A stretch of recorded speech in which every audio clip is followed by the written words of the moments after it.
Bonjour à tous, on est à nouveau ravis de vous accueillir pour ce troisième webinaire du cabinet Astella Avocat. On espère que vous avez passé un bel été. En cette rentrée, histoire de sortir de la dépression, la fin des JO, la fin des vacances, on s'est dit rien de tel qu'un petit sujet réconfortant, chaleureux pour se remettre dans le bain. Donc, on vous propose ce webinaire à l'aune de la fin de la période transitoire pour reparler de ce sujet préféré, les conditions d'exonération des régimes de protection sociale, tout particulièrement le respect du caractère collectif et les catégories objectives de personnel. Alors, comme d'habitude, c'est un webinaire interactif, donc vraiment posez toutes vos questions dans le chat, on y répondra, soit au fur et à mesure, soit à la fin de la présentation dans un question-réponse. Surtout, n'hésitez pas même un peu à poser vos questions dans le désordre, celles qu'on n'a pas pu traiter, on les traitera à la fin. Je vous précise également que le webinaire est enregistré et sera mis en replay sur notre chaîne YouTube. Comme Charlotte l'a dit, le but, c'est de profiter de cette deadline du 31 décembre 2024, 1er janvier 2025, pour mettre en conformité certains régimes de frais de santé, prévoyance, retraite supplémentaire avec une évolution relative des conditions d'exonération. Donc, c'est l'occasion de revenir sur principalement ce caractère collectif qui est une des conditions d'exonération, de revoir quelles sont les catégories dites objectives, de faire un petit point sur le cas particulier de la gestion des cas de suspension du contrat de travail et des conditions dans lesquelles les régimes de PSC doivent être maintenus aux salariés dans ces situations. Ensuite, on vous propose un focus sur une notion, celle des cadres, qui est une notion qui finalement peut varier selon le contexte dans lequel on s'intéresse à cette notion. Alors, principalement au cas particulier du critère 1, qu'est-ce qu'on entend par cadre? Qu'est-ce qu'on entend par cadre depuis la fusion de la GIRC et de l'ARCO? Comment est-ce qu'on identifie les cadres dans l'entreprise? Voilà, quelle réalité ça peut concerner? Qui étaient les cadres avant la réforme du critère 1, qui sont les cadres depuis la réforme du critère 1. Voilà, c'est aussi une piqûre de rappel et puis on verra très concrètement comment elle est déterminée dans chaque entreprise, de quels salariés on parle. À l'occasion de ces modalités, de ces modifications qui vont devoir avoir lieu dans certaines entreprises, on verra que il y a des arbitrages à effectuer. Les modifications ne seront pas les mêmes et ne seront pas effectuées de la même manière dans toutes les entreprises. Et puis, c'est aussi des opportunités, notamment peut-être d'amélioration ou de mise en conformité pour certaines entreprises et pour certains actes de mise en place de régime. Donc, sans plus attendre, une première partie sur les conditions et les enjeux du caractère collectif des régimes de protection sociale complémentaire. Un régime de protection sociale complémentaire, qui soit mis en place au niveau d'une branche ou d'une entreprise, une de ses caractéristiques principales, c'est son champ des bénéficiaires. Quels salariés vont bénéficier de telles modalités de financement et de telles prestations? En théorie, ce champ des bénéficiaires, cette catégorie de bénéficiaires, elle est librement définie. Mais c'est vrai que l'employeur, il a souvent des contraintes qui peuvent être des contraintes liées à ses obligations conventionnelles, qui vont peut-être définir un régime, mettons, de prévoyance avec une catégorie de bénéficiaires bien définie, dont l'employeur aura donc un peu de difficulté à s'écarter s'il veut remplir ses obligations conventionnelles. Il va devoir aussi respecter un principe d'égalité de traitement en droit du travail. Les salariés qui sont placés dans la même situation doivent être traités de la même manière. Et puis surtout, contrainte financière, avec vraiment un enjeu important, un enjeu URSSAF, c'est la contrainte du caractère collectif. Caractère collectif qui va encadrer la définition de la catégorie de bénéficiaires du régime. C'est depuis 2012. 2012. Depuis 2012, une condition du traitement social de faveur du financement patronal de ces régimes. Le caractère collectif tout court depuis 2009. Depuis 2009. Avec la loi de 2003. Je pensais à notre nouveau critère. En tout cas, voilà, depuis très longtemps. Alors, ce critère, il a évolué. Bien sûr, le but, c'est de vous expliquer le critère tel qu'il est aujourd'hui. Mais voilà, c'est la principale contrainte qui va venir encadrer la manière dont on définit les bénéficiaires d'un régime. C'est effectivement cette contrainte URSSAF. On vous proposera d'ailleurs un petit rappel pour bien avoir en tête de quoi on parle en termes d'enjeux financiers. de ce traitement, de ces exonérations de cotisations de sécurité sociale attachées au financement patronal du régime. Vous Alors, remarquerez quand il s'agit d'un truc de vieille, Louis me jette un petit regard, genre, c'était quand déjà dans l'ancien temps là? Tu te souviens? non, mais moi, je pratiquais pas encore, j'avais pas Oui, cette bah c'est joie. ça, on sait. J'avais pas ce plaisir. Alors, le caractère collectif. Il y a deux façons de le remplir. La plus simple, mais peut-être une des moins répandues, c'est d'avoir un régime, donc des modalités de financement et des prestations identiques pour l'ensemble des salariés. Il n'y a pas de débat, le régime est collectif dans cette situation. Il y a quand même un petit peu de souplesse qui est apportée par des textes, donc ce sont des textes réglementaires, qui nous disent qu'un régime, donc des modalités de financement et des prestations peuvent différer entre les salariés ou être réservés à certains d'entre eux, si cette différence, si le critère qu'on utilise pour faire cette différence est objectif. Ce critère objectif, ils sont limitativement énumérés par la réglementation et plus particulièrement par l'article R242-1-1 du Code de la sécurité sociale.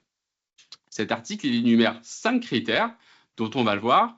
Ils n'ont pas tous la même portée, ils ne sont pas tous aussi sécurisés selon la nature du régime dont on parle, selon qu'on soit en frais de santé, en prévoyance ou en retraite supplémentaire. Alors, c'est l'occasion de les énumérer. Celui qui nous intéresse principalement aujourd'hui, c'est le critère 1, qui est fondé sur l'appartenance aux catégories, au statut, cadre ou non cadre. On verra que lorsqu'on a dit ça, cadre et non cadre, on n'a pas dit grand-chose, hein. Derrière cette notion, ce statut, il y a des réalités très différentes. Un régime cadre au sein d'une entreprise, en réalité, on va voir que ça peut être finalement 3 situations différentes. Mais en tout cas, critère 1, dans l'ordre d'énumération de ce décret, c'est voilà, une différence faite entre les salariés selon que les salariés soient cadres ou non cadres. Deuxième critère, le critère dit numéro 2, celui-là il est fondé sur la rémunération, plus précisément sur la rémunération exprimée en multiple du plafond de la sécurité sociale. C'est un critère qui permet de faire des différences entre les salariés selon leur niveau de rémunération et plus précisément selon que leur rémunération soit inférieure ou supérieure à 1, 2, 3 ou 4 plafonds de la sécurité sociale ou de faire une différence de réserver par exemple un régime aux salariés dont la rémunération est inférieure à 8 plafonds de la sécurité sociale. Ces deux critères, c'est ceux qu'on retrouve les plus souvent puisqu'ils bénéficient d'une présomption de conformité au caractère collectif. Un inspecteur de l'URSSAF ne peut pas demander de justification supplémentaire à une entreprise dès lors que, au sein de ces régimes, la distinction est fondée sur ce critère 1 ou ce critère 2. On va le voir, ce n'est pas le cas pour l'ensemble des critères.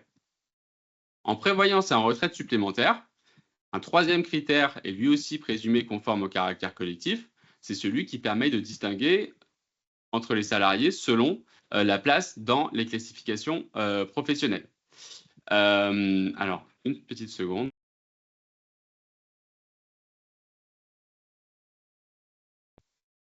Sur la place dans les classifications professionnelles de branche. Alors, on va le voir, c'est un sujet dont on va pas mal parler ce matin, ces fameuses classifications professionnels de branche, une obligation légale. Les partenaires sociaux de branche ont l'obligation de classer les salariés selon leur fonction, selon différents critères, avec voilà, des classifications dont les topologies peuvent varier selon les branches, mais donc qui vont permettre d'identifier par exemple une catégorie ouvrier, une catégorie employé, technicien, agent de maîtrise qu'on va appeler ETAM, et une catégorie de cadre par exemple, ce qui permet donc au sein d'une entreprise, mettons en retraite supplémentaire, de créer, pour l'exemple, 3 régimes, l'un pour les ouvriers, l'un pour les ETAM, l'un pour les cadres. L'actualité, maintenant, effectivement, on est à la fin de cette actualité, on est sur les dernières semaines et les derniers mois pour se mettre en conformité, c'est que ce critère numéro 1, celui fondé sur la distinction cadre-non cadre, a été modifié à l'effet du 1er janvier 2022 et donc impose d'ici le 31 décembre 2024 pour les entreprises utilisant ce critère de se mettre en conformité d'ici le 31 décembre 2024. Alors, à titre de rappel, des critères qui sont cette fois-ci moins sécurisés, il y en existe 2. Je vous ai dit que les critères 1 et 2 pour l'ensemble des 3 types de garanties, frais de santé, prévoyance, retraite supplémentaire. Critère 3 en matière de retraite supplémentaire et de prévoyance bénéficie d'une présomption de conformité. Qu'est-ce que ça veut dire quand on n'a pas cette présomption? On va voir que ça concerne les critères 4 et 5. C'est que lorsqu'on utilise d'autres critères que les 3 premiers. On doit, en cas de contrôle URSSAF, justifier que, en utilisant ce critère, le régime couvre des salariés qui, de par leur activité professionnelle, sont tous dans une même situation par rapport aux risques concernés. Donc, c'est une forme de transposition du principe travailliste d'égalité de traitement. Voilà, on a le droit d'utiliser ces critères, mais à charge, en cas de contrôle URSSAF, de justifier que ce critère, il nous permettait finalement de remplir l'égalité de traitement en créant une catégorie de salariés qui étaient tous exposés de la même manière au regard de leur activité professionnelle au risque en cause. Donc ces critères, c'est les sous-classifications professionnelles de branche. Je vous l'ai dit, il y a une topologie très variée de classification professionnelle de branche. Parfois, on va avoir des sous-catégories. Mettons que dans une branche un peu classique, j'ai ouvrier, étam et cadre, je peux avoir plusieurs niveaux de cadre. Cadre de niveau 1, cadre de niveau 2, cadre de niveau 3. Ce critère 4, il a vocation justement à aller chercher ce second niveau de classification professionnelle pour réaliser ces distinctions. Le critère numéro 5, il est utilisé pour distinguer les salariés selon qu'ils bénéficient. Alors, il y a plusieurs possibilités, soit selon qu'ils bénéficient d'un régime spécial de sécurité sociale, mettons les salariés bénéficiant du régime spécial des industries électriques et gazières, les IEG, ou parce qu'ils sont définis conventionnellement. On peut avoir des conventions collectives qui s'appliquent à une catégorie particulière de salariés. Ça peut être, je sais pas, des intermittents du spectacle, des pigistes, des gens qui sont vraiment soumis à des règles de droit du travail conventionnelles différentes. Ça peut être aussi des catégories de salariés qui ont donné lieu à des usages.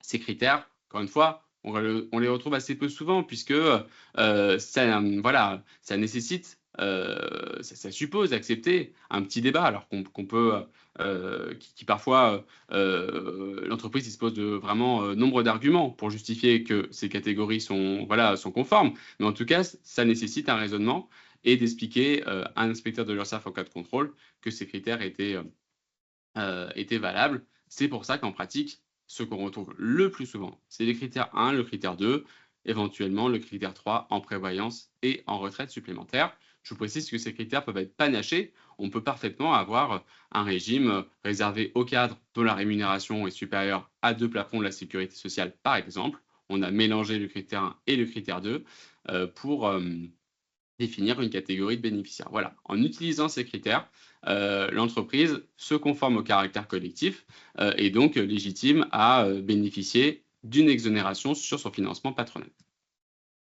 Donc, suite à l'énumération de ces 5 critères, on a déjà bénéficié, donc vous savez que c'est un décret de 2012 qui, cette fois-ci, a créé l'énumération limitative de 5 critères. On a déjà eu une période transitoire pour pouvoir se mettre en adéquation avec cette exigence de ne pouvoir recourir que à l'un des 5 critères avec leur force réciproque.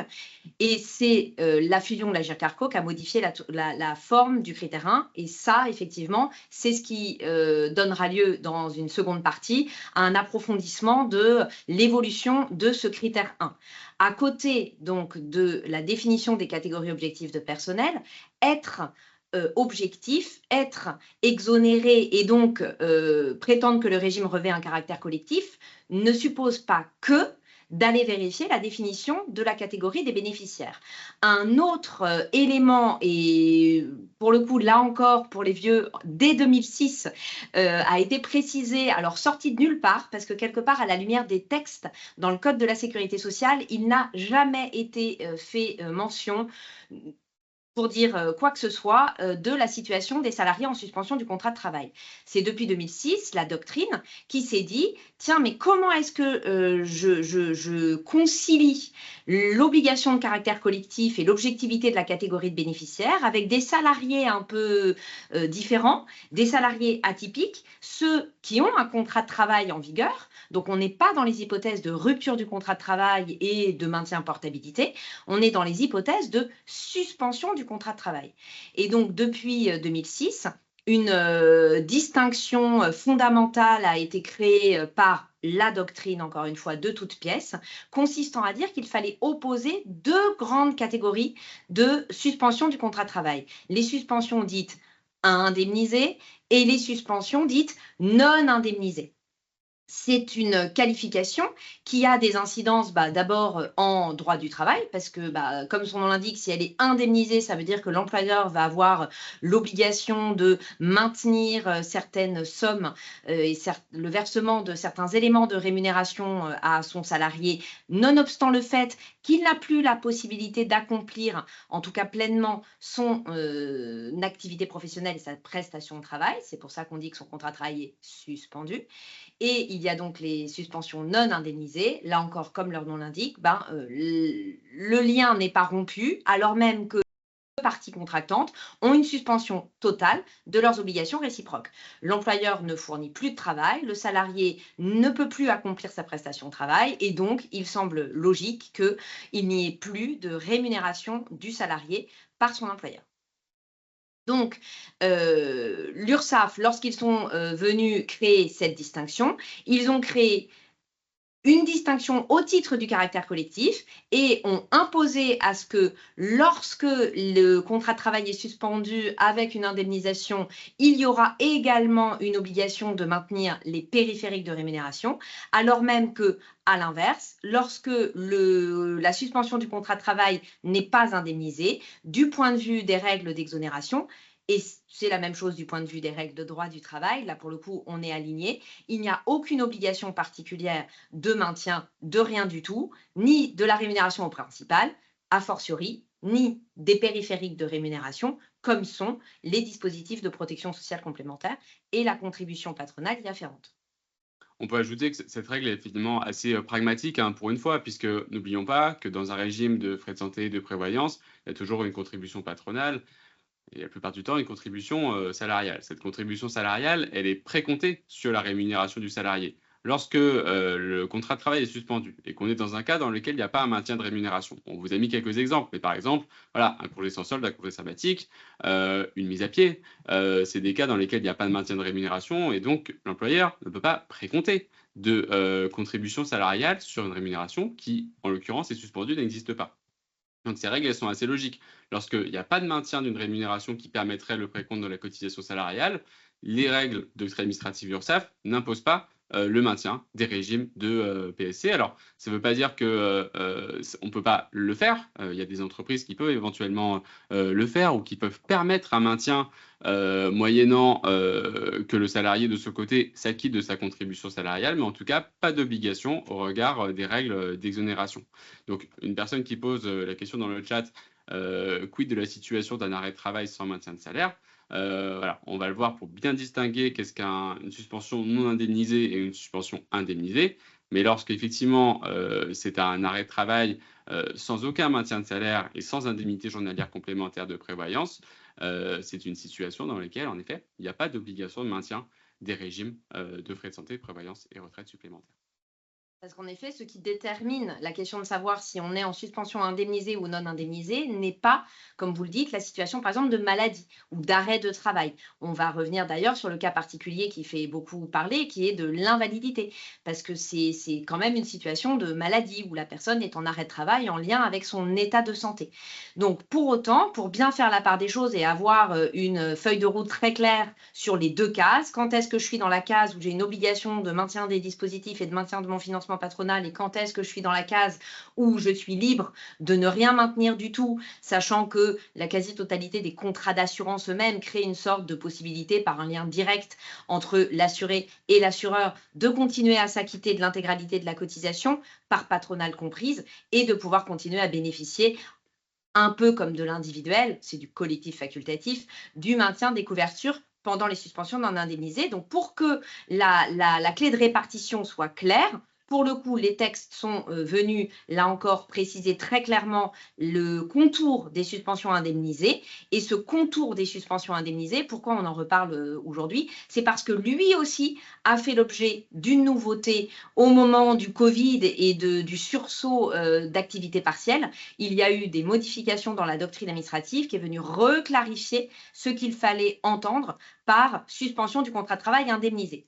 Donc, qu'est-ce que c'est qu'une suspension du contrat de travail indemnisé? Depuis toujours, ou en tout cas depuis 2006, donc encore une fois depuis très longtemps, les suspensions indemnisées ont toujours été qualifiées comme des hypothèses dans le cadre duquel le salarié voit son contrat de travail suspendu, mais son employeur continue à lui verser, en tout ou partie, un maintien de salaire. Donc ça, l'exemple le plus classique, c'est l'arrêt maladie, la première période de l'arrêt maladie, sous réserve que le salarié dispose de l'ancienneté minimale requise, il a une obligation légale, enfin son employeur a une obligation légale de lui maintenir en tout ou partie, pendant une période relativement courte selon l'ancienneté du salarié et selon les obligations conventionnelles, il aura un maintien de salaire. Donc ça, c'est la première hypothèse. Certes, je ne vais pas travailler, mais mon employeur me verse quand même un salaire pour compenser mon absence parce que mon absence est considérée comme légitime par le législateur et mérite une protection. Donc, c'est petit 1, le maintien de salaire. Ça, on le connaît, c'est depuis très longtemps le cas. Pareil, la deuxième hypothèse de suspension du contrat de travail indemnisé définie par l'URSSAF est ainsi définie depuis des années, c'est la perception par le salarié d'une indemnité journalière complémentaire financée en tout ou partie par l'employeur. Donc là, c'est identique, c'est la situation de maladie.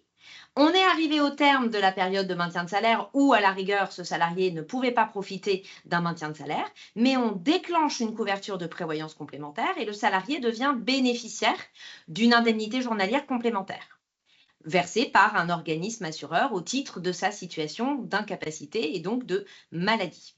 Pourquoi financer en tout ou partie par l'employeur ? Dans la logique que vient de vous exposer Louis, parce il nous semble, on n'est pas dans la tête des rédacteurs, et il nous semble que c'est toujours dans cette logique de cohérence, consistant à essayer de manière pragmatique de ne pas imposer des obligations de maintien des cotisations patronales et salariales quand il n'y a plus de flux financier qui transite par la paye de l'employeur. Or, une indemnité journalière complémentaire, si elle n'est pas du tout financée en tout ou partie par l'employeur, n'est pas censée transiter par la paye. Donc, on a là encore une éventuelle situation plus complexe pour réussir à organiser les modalités de maintien et de précompte des cotisations salariales. À l'inverse, lorsqu'on est dans une hypothèse de perception d'une indemnité journalière complémentaire qui a été en tout ou partie financée par l'employeur, vous savez que cette IJC, elle passe en paye parce qu'elle a l'obligation d'être assujettie à cotisation de sécurité sociale au prorata du financement patronal. Donc, c'est la raison pour laquelle, s'il n'y a pas de financement patronal, il n'y a pas de passage en paye. S'il y a un financement patronal, il y a un passage en paye avec donc une IJC à hauteur de 1000, un financement par exemple 60-40, les 600 correspondant aux 60% de financement par l'employeur du régime de prévoyance et donc de cette IJC, les 600 € d'IJC financés par l'employeur doivent passer en paye et être assujettis à cotisation de sécurité sociale comme du salaire. Donc, on en revient à ce que vous expliquez Louis tout à l'heure, c'est une suspension indemnisée qui déclenche un flux financier, un passage en paye et une possibilité extrêmement simplifiée de pouvoir continuer à maintenir un financement patronal et un précompte de cotisation salariale sans avoir à émettre des payes négatives, ce dont on sait que c'est quand même une situation qui n'est pas facilement gérable en termes de DSN. Ça se fait, mais c'est moins fluide et c'est moins évident. Donc, ces deux cas, vous pouvez nous donner un exemple d'IJC qui ne serait pas financé indirectement par l'employeur. Et bien, tout simplement, un régime de prévoyance où l'employeur, il y a deux hypothèses où on peut avoir des IJC qui ne sont pas indirectement financés par l'employeur. Une qui est vraiment tout à fait dans les clous et une dont on pourrait s'interroger sur la question de savoir si elle ne confine pas à une optimisation sociale sur laquelle il faut quand même ne pas être trop exigeant. La première, c'est tout simplement un dispositif de prévoyance qui est mis en place par un employeur avec un financement 0% employeur. Celle-là, elle est théorique en pratique, mais voilà, ça pourrait être un dispositif où l'employeur décide de mettre en place un dispositif de prévoyance au profit de ses non-cadres, parce qu'on sait qu'au profit des cadres, c'est impossible, avec l'obligation du 1,50 franc chat, mais il décide de ne pas le financer. ultra théorique. La deuxième hypothèse, c'est celle où il décide de le financer, par exemple à hauteur de 60-40. Vous savez qu'il n'y a pas d'obligation pour les non-cadres de financement patronal minimal en prévoyance lourde.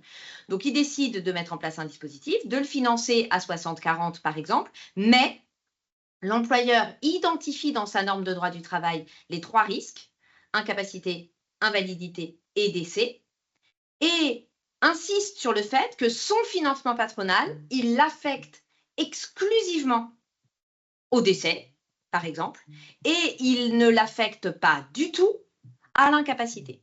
Donc, ça conduit à avoir une identification de ce qu'on a un risque, un cap absolument non financé par l'employeur. Si on a un risque, un cap non financé par l'employeur, mais intégralement financé par le salarié, quand on a une IJC qui tombe, cette IJC, on peut admettre qu'elle n'est financée que par le salarié. Étant intégralement financée par le salarié, la règle du prorata nous conduit à ce qu'elle ne soit pas soumise à cotisation de sécurité sociale, à ce qu'elle n'ait pas à transiter par la paye comme un élément de salaire et à ce que ça ne déclenche pas la qualification de suspension du contrat de travail indemnisé, puisque la doctrine URSSAF, reprise telle qu'elle dans le BOSS, bulletin officiel de la Sécu, a bien insisté et a rappelé systématiquement que c'était une IJC sous réserve qu'elle soit financée au moins en partie par l'employeur.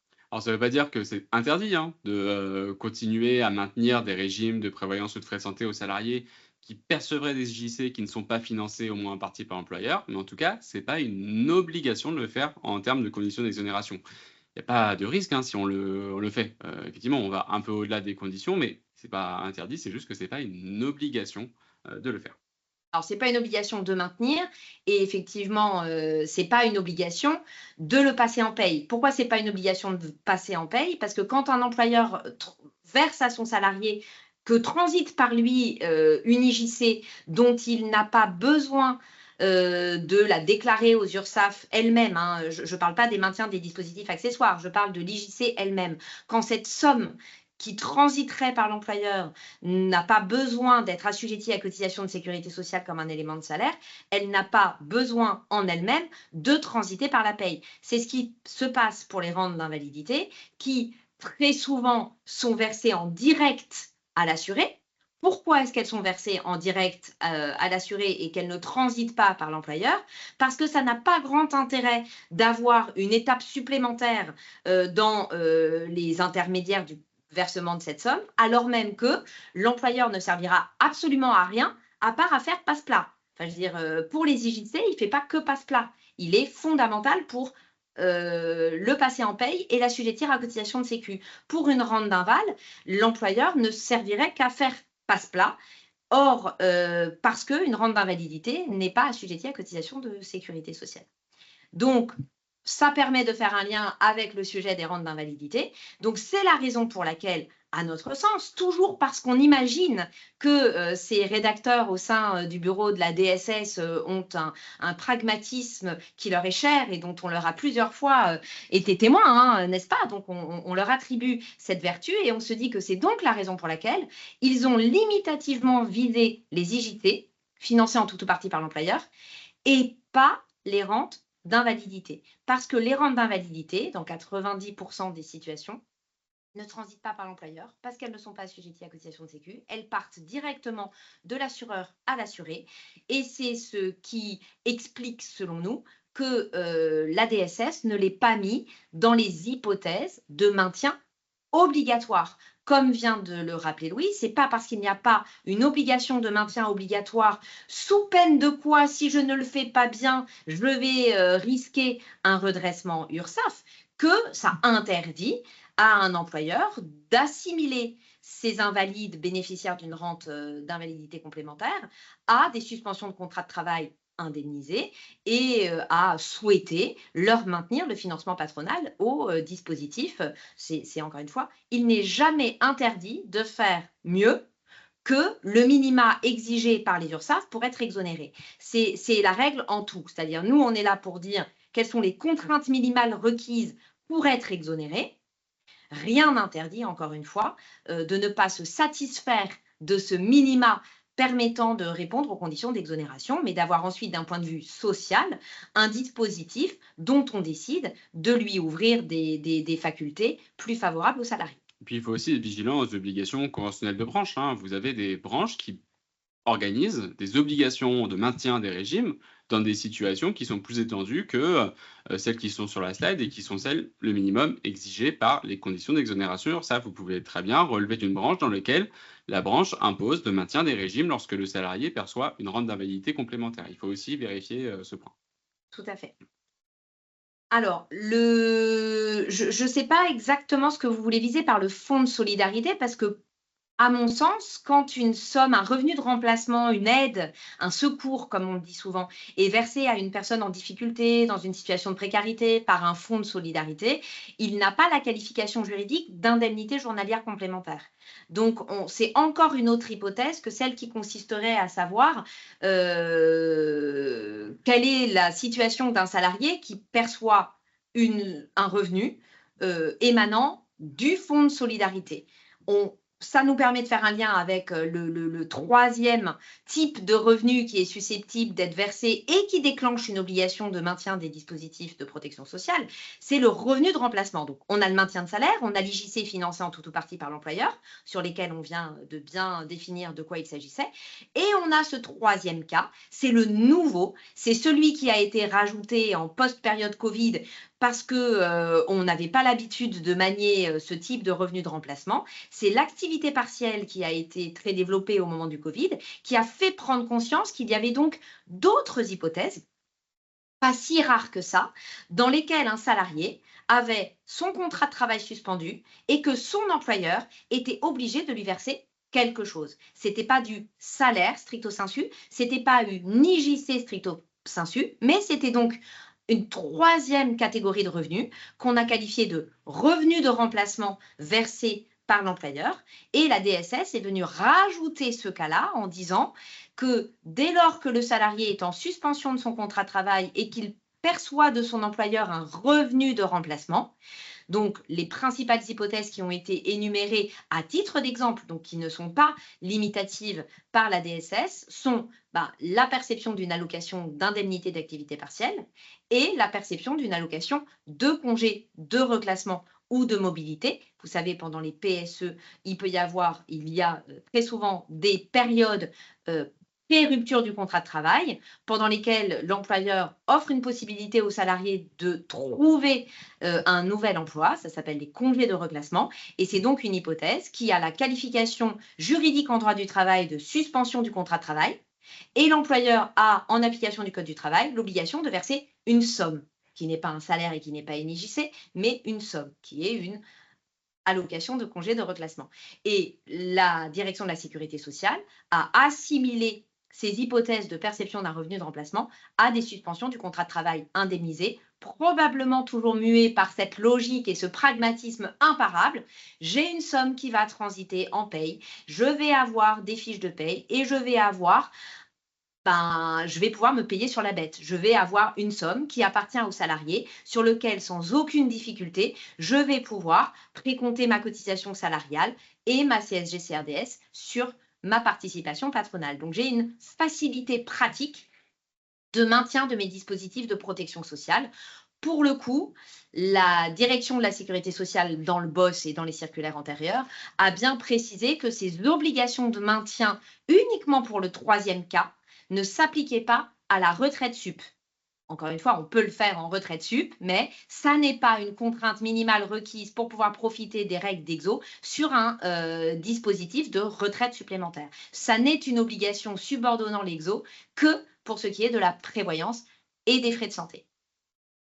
Donc, cette obligation, on vient de le voir, consiste à maintenir le dispositif, la contribution patronale, dans les mêmes conditions que pour les salariés actifs, ce qui veut dire que, en pratique, la proportion 60-40, 50-50 en frais de santé, si on est sur ces termes-là, doit être maintenue dans les mêmes conditions avec un maintien de la participation salariale.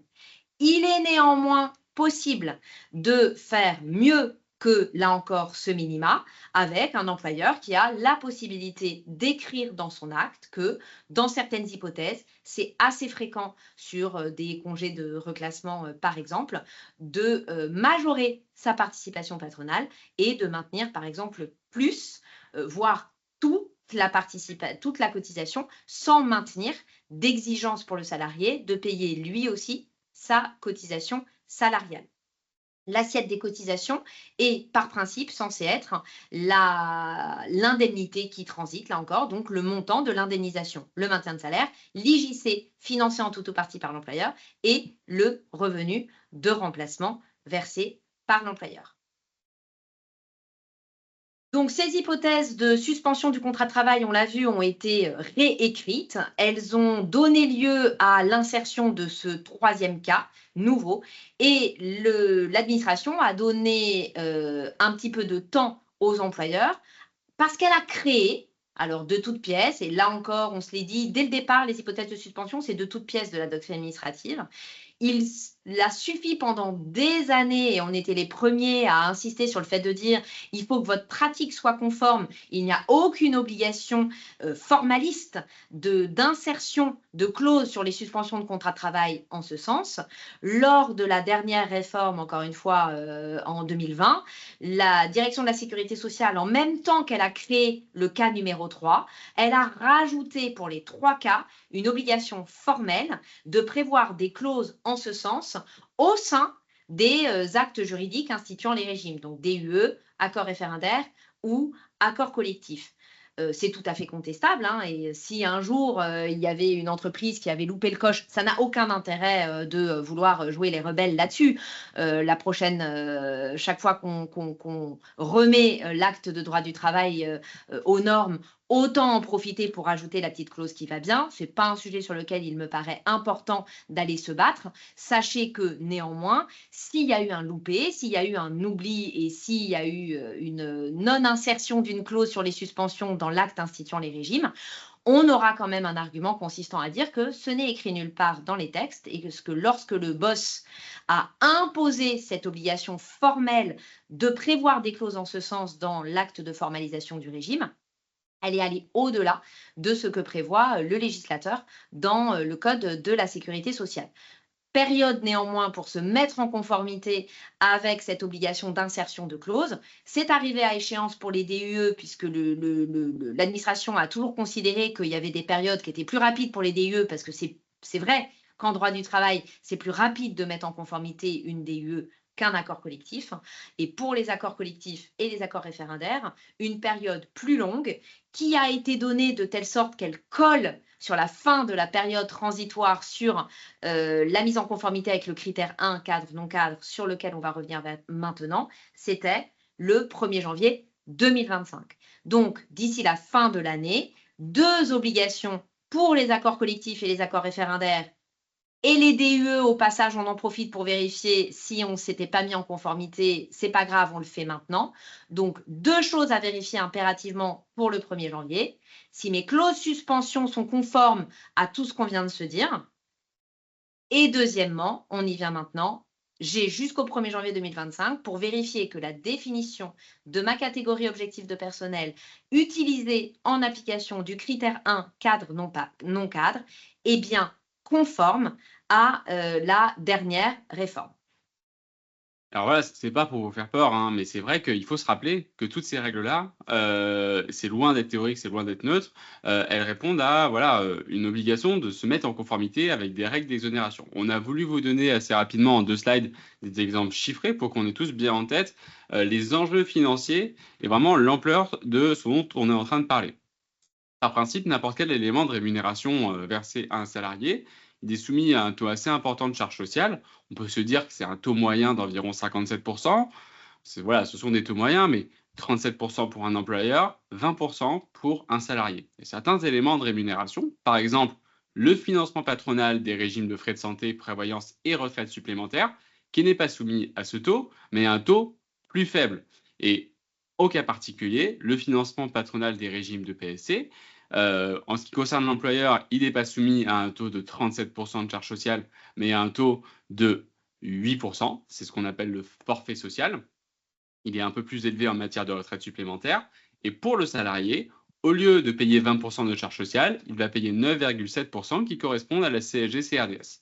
Donc si on prend un petit exemple chiffré, pour un régime de frais de santé pas très onéreux, avec une cotisation de 2% du plafond de la sécurité sociale, ça représente sur une année un financement patronal, donc vraiment une contribution patronale à ces régimes de l'ordre de 46 000 euros. Et donc, avec l'application de l'exonération de cotisation de sécurité sociale, ça permet à l'employeur de réaliser une économie de charges patronales de l'ordre de 13 000 euros, ce qui est effectivement vraiment dommage de s'en priver. Lorsque les conditions d'exonération ne sont pas remplies, ça peut être une violation du caractère obligatoire, on n'en a pas parlé, mais ça peut être par exemple la violation du caractère collectif qui nous occupe ce matin. Bien, en principe, alors on vous a pris un exemple, qu'on rencontre de moins en moins aujourd'hui, mais mettons que dans cette entreprise, sur les 100 salariés bénéficiant du régime de frais de santé, il y ait 5 cadres dirigeants et que l'employeur se dise, bah voilà, je vais financer intégralement le régime de frais de santé des cadres dirigeants. Donc, ce n'est pas conforme au caractère collectif. Cadre dirigeant, ce n'est pas un critère objectif tel qu'on a pu le voir précédemment. L'inspecteur de l'URSSAF, il a deux possibilités. Soit effectivement, il peut considérer que l'intégralité du financement patronal doit être réintégré à l'assiette des charges sociales. Donc effectivement, ça fera perdre à l'employeur cette économie de 13 000 euros par an. Donc encore une fois, un contrôle URSSAF, ça peut porter sur 3 ans. Donc ça peut faire des montants assez importants. Soit, en application d'un texte de proportionnalité, pour peu que l'employeur n'ait pas commis de faute d'une particulière gravité, ne soit pas mauvaise foi, et qu'il soit en mesure de reconstituer et de proposer un chiffrage alternatif à l'inspecteur de l'URSSAF, eh bien l'inspecteur peut appliquer un texte du Code de la sécurité sociale qui prévoit que le redressement ne porte pas sur l'intégralité du financement patronal, mais sur 3 fois les sommes payées en trop au profit des salariés qui ont conduit à enfreindre le caractère collectif. Donc, pour reprendre cet exemple, l'employeur il prendrait les 5 salariés qui ont bénéficié d'un financement patronal à 100%, il prendrait le financement patronal excédentaire, donc en l'occurrence la moitié, puisque ça aurait dû être payé par les salariés si le régime avait été collectif, il multiplie par 12 mois et il multiplie par 3 années de redressement. Ce qui nous amène à un redressement de l'ordre de 7 000 euros au lieu des 13 000 euros qu'on a pu voir. Donc, la violation du caractère collectif, son enjeu financier, elle est un peu moindre qu'il y a quelques années. Cette règle de proportionnalité, elle a été introduite en 2016-2017, mais c'est quand même un enjeu important. C'était pour qu'on ait tous ça en tête. Donc, on revient sur notre critère 1 des cadres. On va très rapidement se rappeler un peu la situation. Donc, être un cadre ou pas, c'est avant tout un statut qu'un employeur donne à ses salariés et qui leur permet d'avoir accès à des dispositifs un peu différents. Classiquement, et ça fait très longtemps que c'est plus le cas, être un cadre, ça voulait dire encadré. On sait très bien qu'aujourd'hui, la définition un peu générique du cadre, même si on constate que les institutions au niveau interprofessionnel n'ont toujours pas réussi et n'essayent d'ailleurs même plus, mais il a été extrêmement difficile d'essayer de définir qu'est-ce que c'est qu'un cadre, qu'est-ce qui fait la différence entre un cadre et un non-cadre et qu'est-ce qui justifie que quelqu'un se voit attribuer le statut de cadre et pas son voisin. C'est plus que le fait d'encadrer ou pas des gens et ça peut être un niveau d'études, d'expertise, d'indépendance, d'autonomie divers et variés. À quoi ça sert d'être ou pas un cadre et qu'est-ce que ça change dans le quotidien? Ça peut donner accès à des dispositions légales ou conventionnelles différentes et notamment en ce qui concerne certaines dispositions sur le temps de travail, certaines dispositions sur des indemnités de rupture, même si de moins en moins, parce que les évolutions de la jurisprudence de la Cour de cassation sur l'égalité de traitement entre cadre et non-cadre, qui est venue il y a maintenant 10 ans, considérer que contrairement à ce qu'on pensait, être un cadre, c'était pas suffisant pour bénéficier de choses suffisantes. C'était pas un critère objectif différenciant en soi. Il fallait expliquer pourquoi, dans la réalité de la pratique, être un cadre était différent. Donc, finalement, les dispositions conventionnelles propres au cadre en droit du travail pur s'amenuise avec la difficulté à justifier du respect du principe d'égalité de traitement. Et ça donne encore aujourd'hui lieu presque à un seul avantage spécifique en matière de protection sociale complémentaire, parce que pendant des années, le Graal, c'était d'avoir la retraite Agirc, donc la retraite des cadres. Depuis la fusion Agirc-Arrco, ce n'est plus le cas.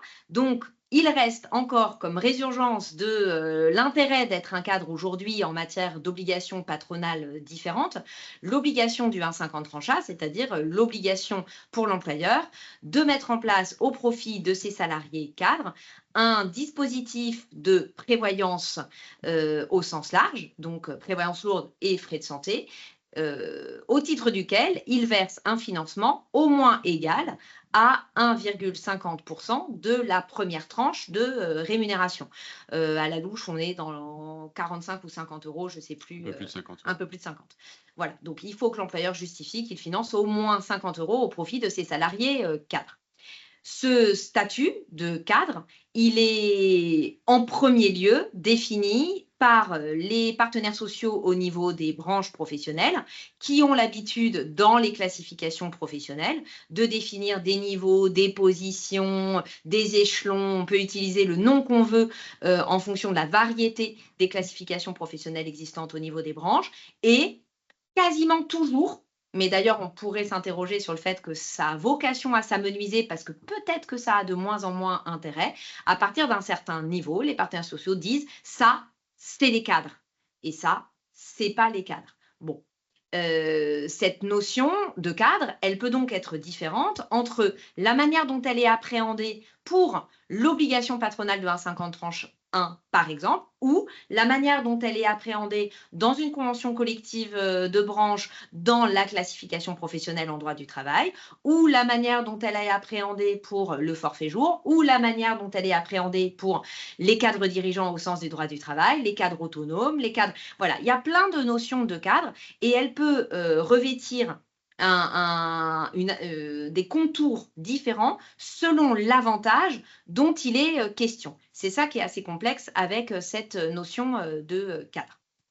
Au cas particulier du critère 1, depuis le décret de 2012, la direction de la sécurité sociale était venue rajouter à la définition du cadre. Et elle avait dit, si vous décidez d'utiliser comme critère de différenciation dans vos régimes de protection sociale complémentaire le fait d'être ou pas cadre, si vous trouvez que ça justifie l'application d'un régime de protection sociale différent, alors il va falloir rentrer dans le détail et identifier ce que vous appelez un cadre. Et il y avait à l'époque 4 possibilités de définir les cadres. Soit article 4 de la CCN-AGIRC, c'est ce que nous, on avait coutume de dire, c'est les vrais cadres au sens du droit du travail et au sens des classifications professionnelles. Ce sont véritablement des gens qui, dans leur contrat de travail, se sont vus donner la qualité de cadre.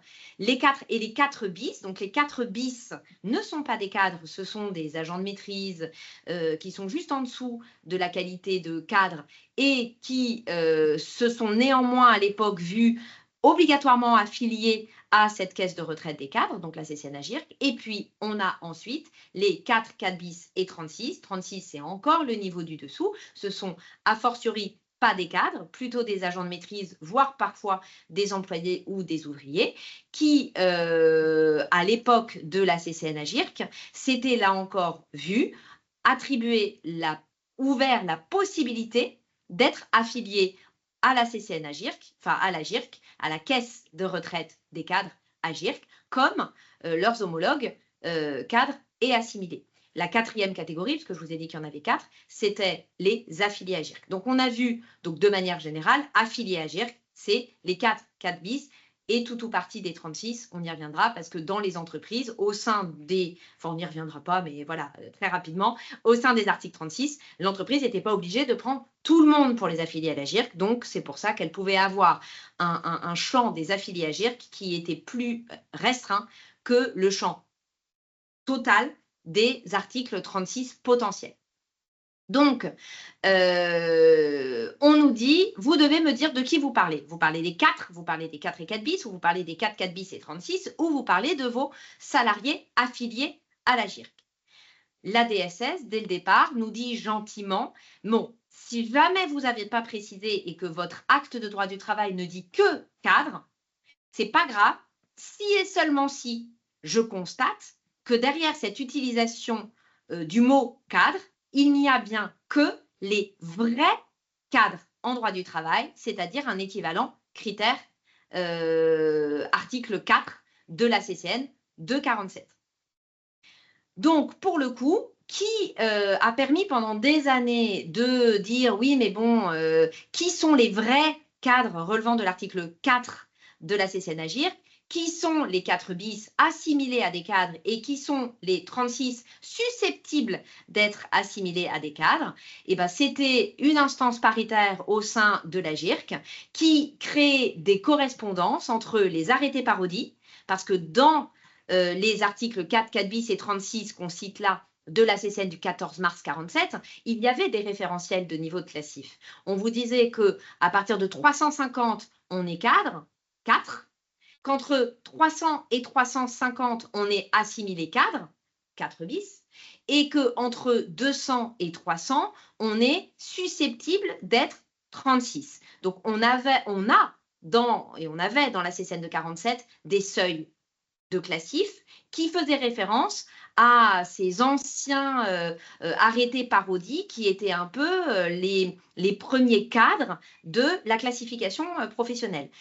Au fil de l'eau et au fil des années, les partenaires sociaux au niveau des branches se sont éloignés d'une définition parodie et n'avaient pas l'obligation de continuer à faire référence à ces 200, 300 et 350, mais il a bien fallu créer des tables de concordance. Et c'est là où les instances paritaires de la GIRC étaient interrogées par les partenaires sociaux dès lors qu'ils décidaient de s'éloigner d'une définition parodie. Ils demandaient à la GIRC de bien vouloir leur valider qu'est-ce qui correspondait à entre 200 et 300, donc à du 36 par rapport à leur classif à eux, quel échelon, quelle position. Vous avez effectivement des exemples à l'écran.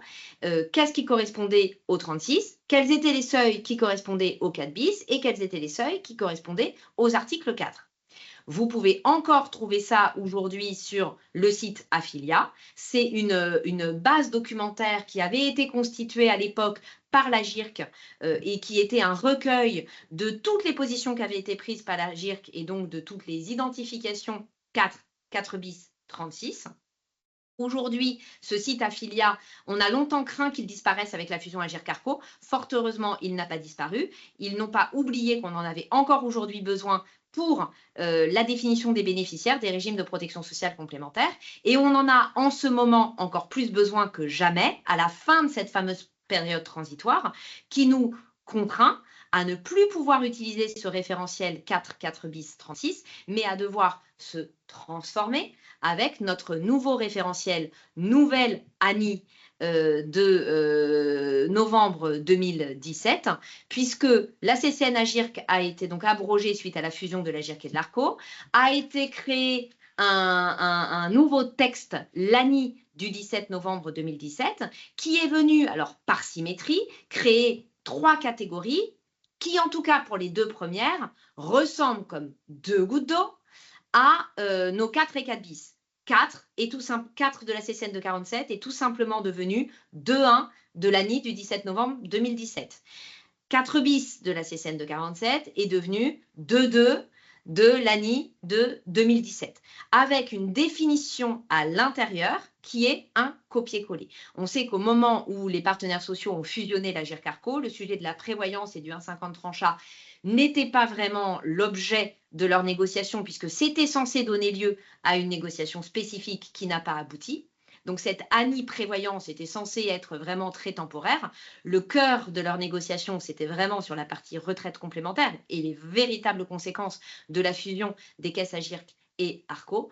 Donc pour le coup, ils ne se sont pas fatigués sur l'ANI 2017 prévoyance cadre. Ils ont copié-collé dans 2.1 l'article 4 avec donc ce même référentiel au coefficient parodie 350. Ils ont copié-collé dans 2.2 le 4 bis, avec ce même référentiel aux arrêtés parodies à l'intervalle entre 300 et 350. En revanche, ils n'ont pas copié-collé l'article 36 pour la simple et bonne raison que l'article 36, déjà à l'époque, depuis la CCN de 47, n'a jamais été une catégorie de bénéficiaires qui ouvrait droit au bénéfice de l'obligation patronale de 1,50 trancha. Donc les partenaires sociaux, à partir du moment où ils gommaient les différences côté retraite complémentaire, l'article 36 n'avait plus lieu d'être. Je n'allais pas affilier volontairement des gens à l'AGIRC puisqu'il n'y avait plus d'AGIRC, qu'il y avait un AGIRC Carco pour tout le monde. Donc les anciens 36, ça n'avait plus de sens côté retraite complémentaire. Et ça n'avait plus d'incidence côté prévoyance complémentaire, puisque ça n'en avait jamais eu, puisque la définition de l'obligation patronale de 1,50 trancha a toujours été, à l'époque, les 4 et 4 bis, aujourd'hui, les 2,1 et 2,2. Donc, les articles 36 ont disparu et l'ANI du 17 novembre 2017 n'est pas venu évoquer la situation particulière de ces gens-là.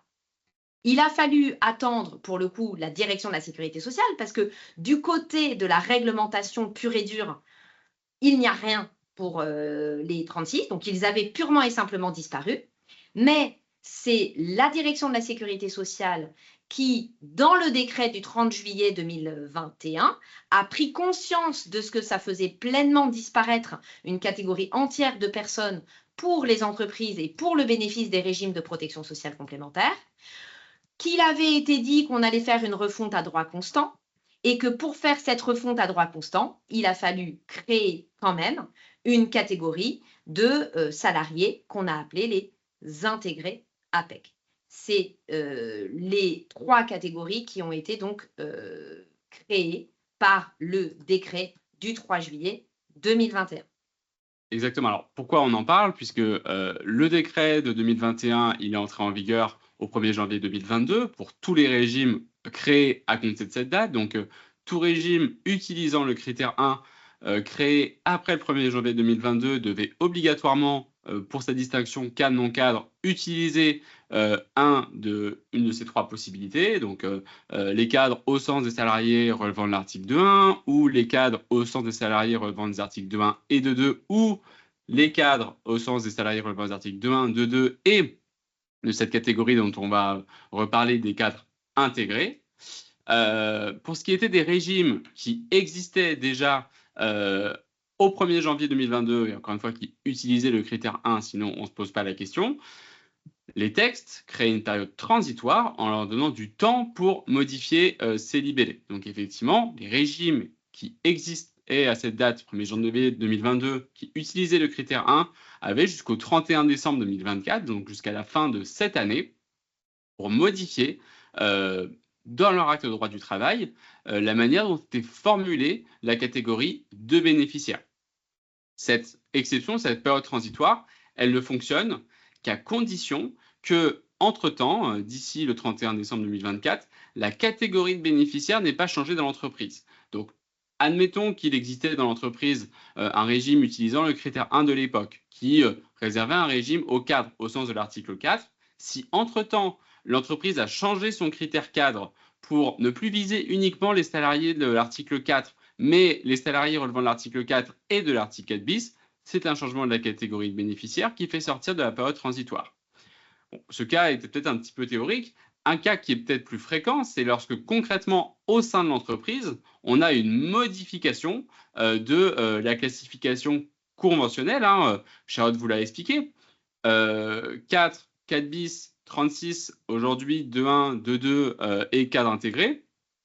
C'est très concrètement des positions, c'est des correspondances qui sont effectuées hier par l'AGIC, aujourd'hui par l'APEC, entre les classifications conventionnelles de branche et ces fameuses 3 catégories. Lorsqu'on a dans une convention collective, on va le voir, ça a par exemple été le cas au sein de la métallurgie, une modification de la classification conventionnelle qui vient effectivement, dans les faits, en pratique, modifier les salariés qui étaient derrière ces 3 catégories. C'est une modification de la catégorie de bénéficiaires qui fait sortir de la période transitoire.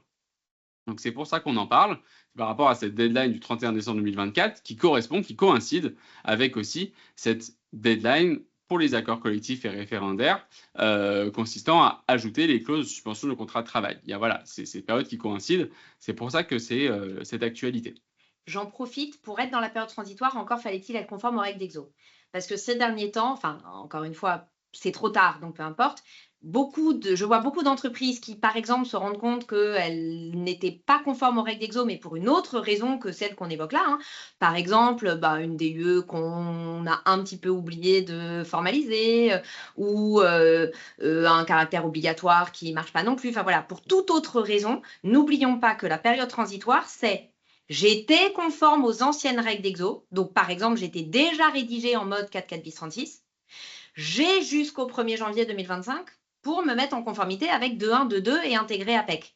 C'est pas une période de rattrapage où j'avais complètement oublié de me mettre dans les clous avant, mais c'est pas grave, je suis protégée jusqu'au 1er janvier 2025. J'en profite parce que ces derniers temps, j'ai pas mal vu sortir de régimes qui avaient un petit peu sauté les précédentes dates de mise en conformité et donc les précédentes fins de période transitoire et qui sont convaincus que la fin de la période transitoire, elle a été repoussée et que c'est le 1er janvier 2025.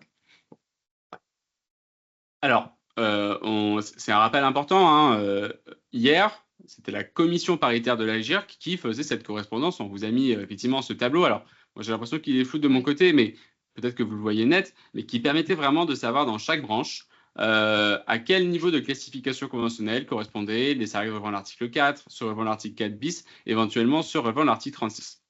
Cette mission, donc l'AGIRC n'existant plus, elle a été reprise par l'APEC, par une commission paritaire au sein de l'APEC, qui, exactement de la même façon, établit une correspondance entre les niveaux dans chaque classification conventionnelle de branche et ces fameuses catégories. Encore, j'ai l'impression que de mon côté, il est fou, mais on vous a pris l'exemple de la CCN de la métallurgie, dans lesquelles, si vous allez sur le site de la commission paritaire de l'APEC, vous verrez, alors, encore une fois, il y a pas mal de topologies de classification de branches, hein, mais donc, vous pourrez facilement identifier, par rapport à leur classification professionnelle, les salariés qui relèvent de chacune des trois catégories, 2.1, 2.2 et éventuellement cadre intégré, sur laquelle on reviendra. La bonne nouvelle, c'est que, Charlotte l'a dit, hein, il y a une correspondance parfaite des champs d'application entre les articles 4 et 2.1 et 4 bis et 2.2. Les anciennes décisions de la commission paritaire de l'AGIRC, qui sont donc disponibles sur Affilia, sont toujours valables dans une entreprise qui n'a pas changé de classification conventionnelle. Pour savoir qui sont les salariés relevant l'article 2.1, il suffit d'aller voir ceux qui relèvent l'article 4. Également, pour ceux relevant de l'article 2, il suffit d'aller vérifier qui sont les salariés qui relevaient auparavant de l'article 4 bis. Donc la situation est un tout petit peu plus compliquée pour les situations de changement de classification conventionnelle, et on va revenir pour les cadres intégrés, puisque lorsqu'il y a un changement de classification conventionnelle, première hypothèse, ce travail de correspondance entre la classification conventionnelle de branche et les articles 2.1 et 2.2 doit être refait. Donc ça prend toujours un petit peu de temps. Une fois que les partenaires sociaux concluent un accord qui modifie la classification conventionnelle, il faut refaire agréer cette correspondance. Généralement, les partenaires sociaux proposent à la commission paritaire de l'APEC un tableau de correspondance qui, manifestement, à ce jour, est systématiquement validé par la commission paritaire de l'APEC. Mais donc, dans une entreprise relevant d'une branche dans laquelle la classification conventionnelle a été modifiée, il faut attendre cet agrément de la commission paritaire de l'APEC pour savoir qui sont au sein de l'entreprise les salariés relevant de l'article 2.1 et de l'article 2.2.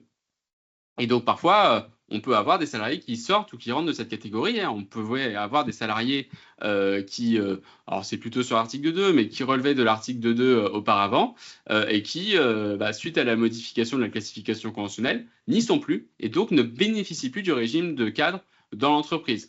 Donc, ça nécessite quand même un travail de pédagogie auprès des salariés pour expliquer pourquoi ils ne bénéficient plus d'un avantage qui était auparavant réservé aux cadres. Parfois, ça fait même rentrer des salariés dans la catégorie, ce qui peut avoir des incidences financières pour l'entreprise. Mettons qu'un régime cadre au sens 2.1 et 2.2 soit plus onéreux que le régime des non-cadres. Si vous avez des salariés qui rentrent dans cette catégorie à la faveur d'une modification de la classification conventionnelle, c'est aussi des choses à anticiper puisqu'effectivement, ça peut avoir une incidence financière pour l'entreprise.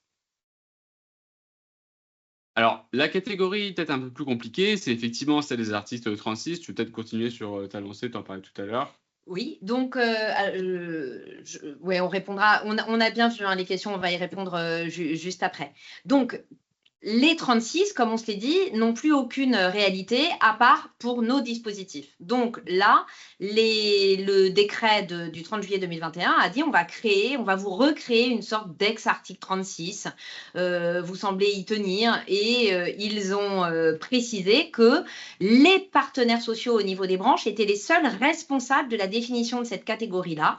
Donc il allait falloir que des accords spécifiques soit conclu au niveau des branches professionnelles qui souhaitent, alors j'allais dire maintenir des anciens articles 36, mais finalement peu importe, c'est-à-dire une branche qui aurait pu à l'époque ne pas avoir d'article 36 et qui souhaiterait aujourd'hui créer une catégorie des intégrés APEC, on a tout à fait le droit, c'est-à-dire que les textes ne font pas de lien entre qui étaient mes anciens 36 et qui seront mes nouveaux intégrés APEC. Tout ce qu'il faut, c'est que les partenaires sociaux des branches qui le souhaitent se réunissent et concluent des accords au sein desquels elles écrivent noir sur blanc qu'elles définissent une catégorie par un niveau de classif et qu'elles disent qu'entre tel COEF et tel COEF, on a des salariés que les entreprises sont susceptibles d'intégrer au régime des cadres en matière de protection sociale complémentaire.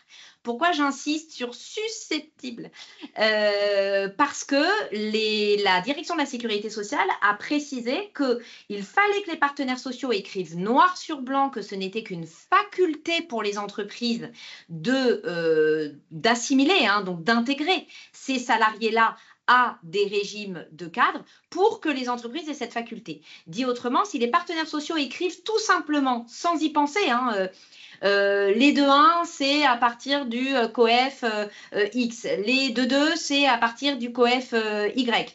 Et à partir du COEF Z, sont qualifiés des salariés intégrés au cadre, par exemple, avec une formulation comme ça qui ne dit que c'est obligatoire, mais n'exprime pas de manière très transparente le fait que ce n'est qu'une faculté. La direction de la sécurité sociale, de manière un petit peu exigeante, considère que ça voudra dire ensuite que l'entreprise n'a plus le choix.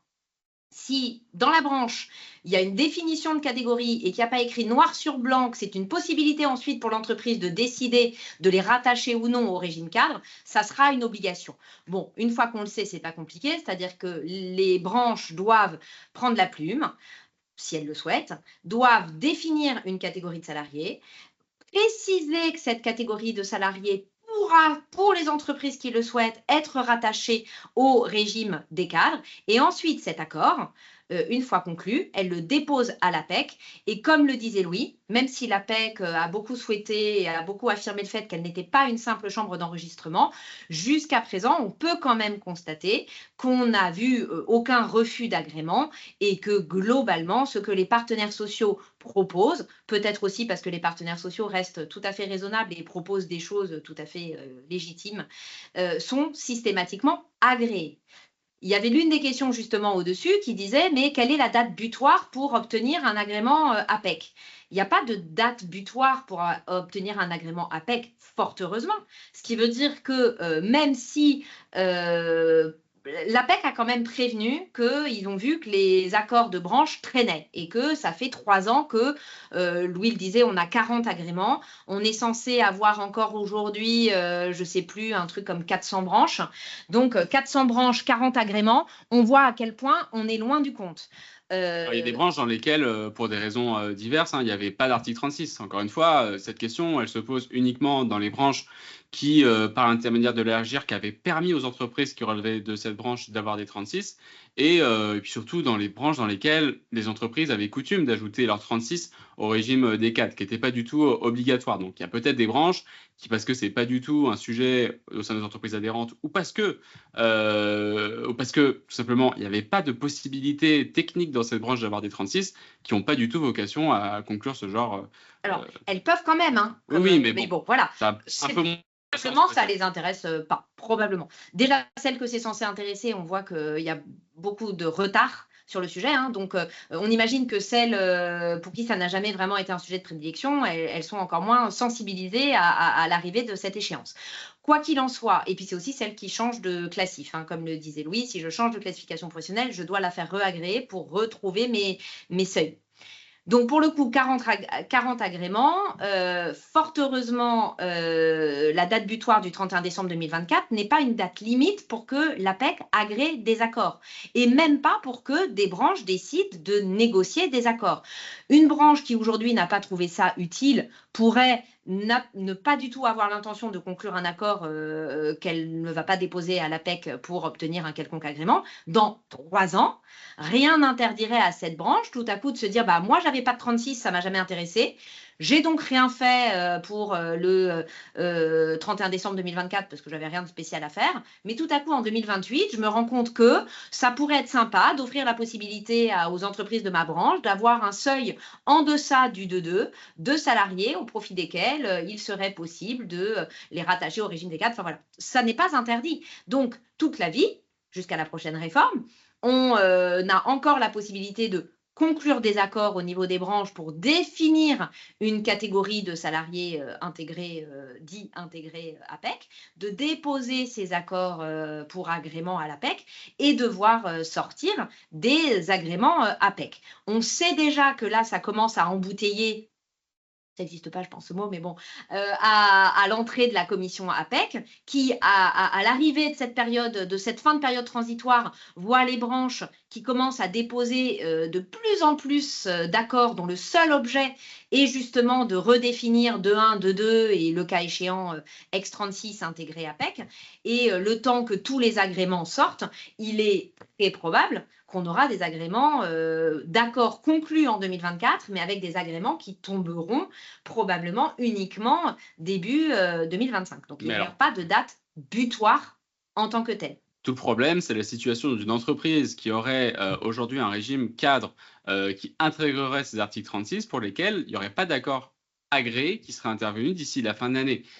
Dans cette situation, elle n'est plus légitime au regard des règles d'exonération à continuer à faire bénéficier ces 36 du régime des cadres. Et c'est là où ça devient problématique, parce qu'elle se place en contradiction avec les règles d'exonération, puisqu'elle n'a pas la possibilité de continuer à faire bénéficier ces anciens 36 du régime des cadres, et donc il faut bien trouver une solution. Là, il y a plusieurs choses qui sont envisageables. Hein. On a vu, notamment en prévoyance et en retraite supplémentaire, que le critère 3 qui est fondé sur les classifications professionnelles était un critère qui était utilisable et présumé conforme, ça peut être une possibilité. Le critère 3 peut, dans certaines situations, alors parfois avec des écarts un peu marginaux, des salariés qui ne sont pas exactement dans les clous, mais peut permettre d'être un critère de substitution par rapport au critère 1 et cette distinction cadre-non-cadre lorsque je n'ai pas la possibilité, à défaut d'accord de branche agréé, d'utiliser le critère 1 tout en y mettant des cadres intégrés qui dans cette branche n'existent pas puisque je n'ai pas d'accord agréé. Mais voilà, le critère 3 peut parfois permettre de conserver un champ des bénéficiaires à peu près identique à celui que j'avais en utilisant le critère 1 à l'époque où je pouvais y mettre des 36. Une autre solution, ça peut être effectivement de réfléchir à étendre le régime à l'ensemble du personnel. Hein. Ça peut être l'occasion de réfléchir à la pertinence de distinction cadre-non cadre. Et puis, on a aussi pas mal d'entreprises qui nous interrogent sur la manière de compenser la perte de cet avantage. Lorsque j'ai dans une branche une absence d'agrément d'une catégorie cadre intégré et que je suis donc et que éventuellement mon critère 3 ne fonctionne pas, ne permet pas de faire la substitution, et que je suis donc bien obligé, parce que j'ai envie de conserver un régime de cadre, de faire sortir mes anciens 36 du régime des cadres, on a des entreprises qui veulent gracieusement compenser la perte de cet avantage. Elles n'y sont pas du tout obligées, hein, c'est la pure application de règles de droit du travail qui ont fait sortir ces salariés de la catégorie de bénéficiaires. Mais voilà, on peut avoir certaines entreprises qui financièrement, c'est surtout en matière de retraite supplémentaire, peuvent venir voilà, indemniser la perte de cet avantage sur une durée plus ou moins longue. En effet, j'en profite pour, quand Louis vous disait le critère 3 est un très bon critère de substitution, tout à fait. J'insiste uniquement, et ça permet de répondre en même temps à une question, sur le fait de dire que le critère 3 en santé n'est pas présumé. Donc en prévoyance, ça marche très bien. et comme le disait Louis, avec une population relativement équivalente, on arrive assez facilement à rebasculer sur le 3 si le 1 n'est pas encore totalement finalisé par les agréments APEC. Mais en santé, le 3 n'est pas présumé et il faudra se lever tôt pour expliquer qu'en fonction d'une classification très mince professionnelle, les salariés sont placés dans une situation différente à la lumière de leur risque frais de santé. Raison pour laquelle on déconseille très fortement d'utiliser le critère 3 en santé, sauf peut-être dans des situations très atypiques. Donc, ça me permet de répondre à la question consistant à savoir, est-il possible d'avoir un champ des bénéficiaires différents en santé et en prévoyance sans aucun problème. C'est-à-dire que si le critère 3 est un remède utile en prévoyance, exonéré, enfin présumé conforme aux règles d'exonération et donc il peut être facilement utilisé en solution de repli. En matière de frais de santé, tel n'est pas le cas. Donc, je pourrais, par exemple, ne pas avoir le même découpage.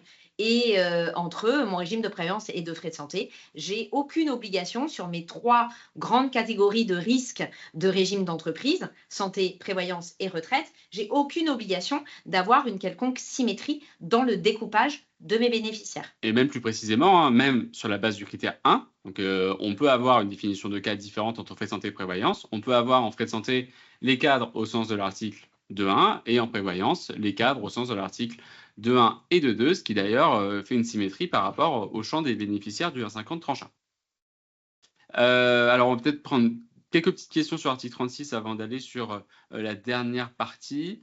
Dans une entreprise pour laquelle il n'y a pas encore d'accord de branche agréé pour créer une catégorie de cadre intégré, est-ce qu'il vaut mieux conseiller à un client de créer un régime 2.1, 2.2 plus cadre intégré, même s'il n'y a pas encore d'agrément APEC, ce qui lui permettrait, le jour où il y aurait l'agrément APEC, de faire entrer automatiquement les bénéficiaires dans le cadre de ce régime?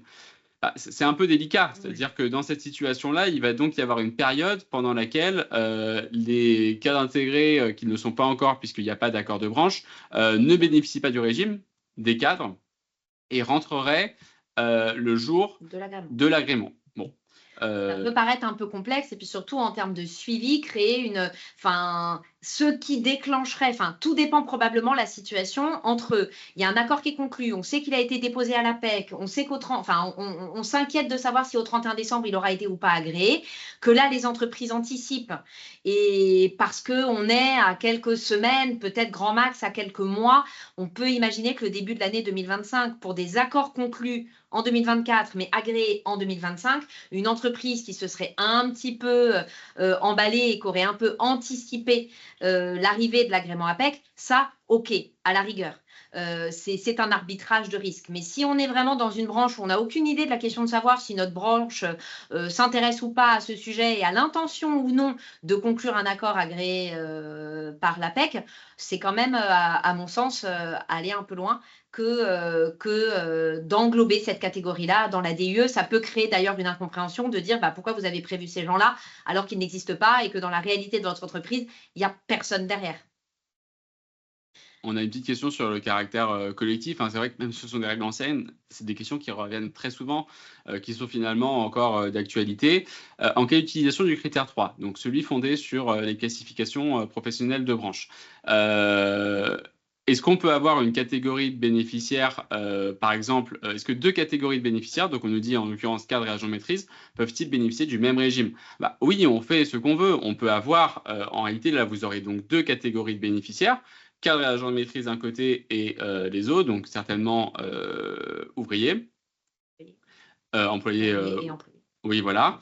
Avec donc la catégorie des cadres et agents de maîtrise qui bénéficient du même financement, des mêmes prestations, et la catégorie des ouvriers employés qui bénéficient des autres. On peut même avoir 3 régimes différents. Un régime pour les cadres, un régime pour les agents de maîtrise et un régime pour les ouvriers employés. Le critère 3, en effet, permet des découpages assez précis. À la limite, si j'ai 4 niveaux de classification professionnelle bien identifiés, je peux avoir 4 régimes différents dans l'entreprise. La différence entre le critère 3 et le critère 1, elle est là-dessus. C'est-à-dire que le critère 1, on ne peut faire qu'un découpage une fois pour toutes. Donc, on prend le groupe, on le coupe une fois en 2. À plusieurs endroits, on l'a vu, mais une fois en 2, point barre. C'est pareil pour le critère 2 avec les seuils de rémunération. La DSS a expliqué plusieurs fois, je prends mon groupe, je le coupe une fois en deux. Je ne fais pas plein de découpages en fonction des niveaux de REM. Alors que le critère 3, lui, pour le coup, il n'y a pas cette réserve. Donc, comme le disait Louis, avec mon critère 3, je peux, dans l'absolu, faire autant de découpage que je le souhaite, sous réserve que ça corresponde à ma classification professionnelle. Je confirme également une réponse qui a d'ores et déjà été apportée par l'un d'entre vous sur le chat. Si on ne parle que de branches et d'agréments APEC, d'accords collectifs de branches, c'est parce que la DSS a là encore été très claire. L'entreprise ne peut pas se substituer à la branche en la matière. Un accord collectif d'entreprise qui viendrait être à déposer à l'APEC pour dire merci de m'agréer ma catégorie des intégrés APEC, ça ne marche pas du tout. C'est très clairement la branche qui a la main là-dessus et l'entreprise ne peut pas se substituer à la branche. Et puis pour terminer, quelqu'un nous fait la remarque que l'utilisation du critère 3 pour un régime d'entreprise ne serait pas possible si la branche a utilisé le critère 1 pour définir les obligations conventionnelles de branche. Alors, ce n'est pas exactement ça, c'est que dans tous les cas, les critères qui sont utilisés par l'entreprise pour définir ces régimes, c'est sûr, doivent être définis en conformité avec les obligations conventionnelles de branche. Il ne faut pas, qu'en utilisant des critères différents de ceux prévus par la branche, l'entreprise applique à des salariés relevant d'une catégorie qu'elle a décidée, bénéficie d'avantages inférieurs, moins favorables à ceux prévus par la branche. Donc ça, c'est une première chose. Mais en soi, il n'y a pas forcément d'incompatibilité totale. Dans une branche, par exemple, qui aurait créé un régime pour les cadres, un régime de prévoyance pour les cadres et qui n'en aurait pas créé pour les non-cadres, et donc qui a utilisé le critère 1, eh bien, au sein de l'entreprise, il n'y a pas de difficulté à utiliser le critère 3 pour peu que ce critère 3 me permette bien d'avoir les personnes visées par les obligations conventionnelles de branche qui bénéficient de dispositions d'un régime au sein de l'entreprise au moins aussi favorable que celui prévu par l'accord de branche. Mais il n'y a pas en soi d'incompatibilité entre l'utilisation de critères utilisés pour définir les régimes de branche et ceux utilisés au sein de l'entreprise. Tout ce qui compte, c'est qu'en utilisant ses propres critères, l'entreprise respecte bien ses obligations à l'égard des salariés. D'ailleurs, c'est le cas dans la métallurgie. Le régime conventionnel de branche, il est 2-1-2-2, alors même qu'ils ont pris un accord pour créer une catégorie d'intégrés APEC, qu'ils n'ont pas, eux, utilisé pour leur régime conventionnel de branche parce qu'ils ont considéré que les obligations minimales, c'était 2-1-2-2. Et énormément d'entreprises de la métallurgie, on le sait, avaient des X36, ont sauté sur la possibilité qui leur était offerte d'utiliser la catégorie des intégrés APEC. Et donc, il va bien y avoir un régime conventionnel minimal au niveau de la branche avec 2-1-2-2. Et énormément d'entreprises qui auront, elles, en leur sein, mis en place des dispositifs avec 2-1-2-2 intégrés APEC. C'est pas du tout contradictoire. On voit vos questions supplémentaires, on y revient juste après. On aimerait finir ces quelques slides avant de passer aux questions-réponses. Pour résumer, aujourd'hui, une entreprise qui s'interroge sur la conformité de ces régimes au regard de cette deadline du 31 décembre 2024, il faut qu'elle se pose un certain nombre de questions. Déjà, est-ce que un ou plusieurs de ces régimes utilisent le critère numéro 1 pour définir les catégories de bénéficiaires? Alors, si ce n'est pas le cas, on passe directement à la dernière question. Est-ce qu'elle a, dans ses actes de mise en place, une clause qui prévoit le maintien du régime au profit des salariés en suspension du contrat de travail, y compris avec ce troisième cas rajouté par la réglementation? S'il y a effectivement cette clause et qu'elle ne relève pas du critère numéro 1, il n'y a rien à faire, elle est déjà en conformité.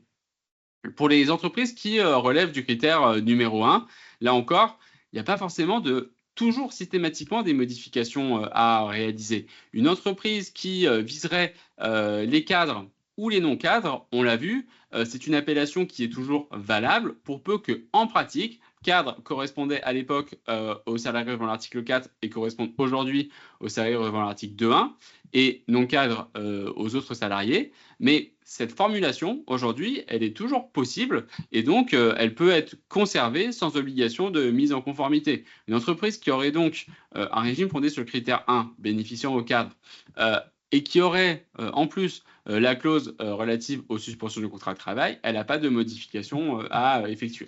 Par contre, en effet, une entreprise avec des régimes utilisant le critère 1 qui viserait les articles 4, 4 bis ou 36, là forcément, il y a des modifications à faire.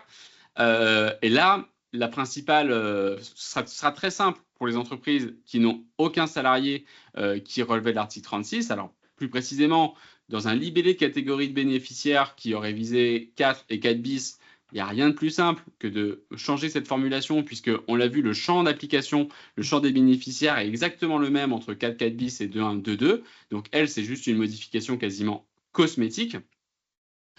Une entreprise dont le régime des cadres viserait les 4 bis, enfin les 4 bis et les 36, là, il y a plus de questions à se poser. Alors, on se rend compte qu'en pratique, il y a pas mal de régimes qui visaient un peu les 36 par automatisme, mais qui, dans les faits, finalement, il n'y avait pas 36 au sein de cette entreprise.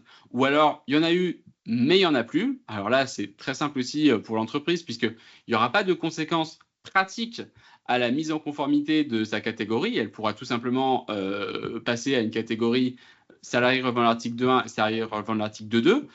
N'ayant pas de 36 dans cette entreprise, elle ne se posera pas la question de savoir si elle peut y ajouter des cadres intégrés. La véritable difficulté, on l'a déjà dit, c'est pour les régimes visant les salariés relevant de l'article 4 bis et 36, pour lesquels, là, si j'ai un accord de branche agréé, effectivement, la plupart du temps, ces accords de branche agréés permettent de retrouver les mêmes bénéficiaires que les fameux seuils d'extension article 36.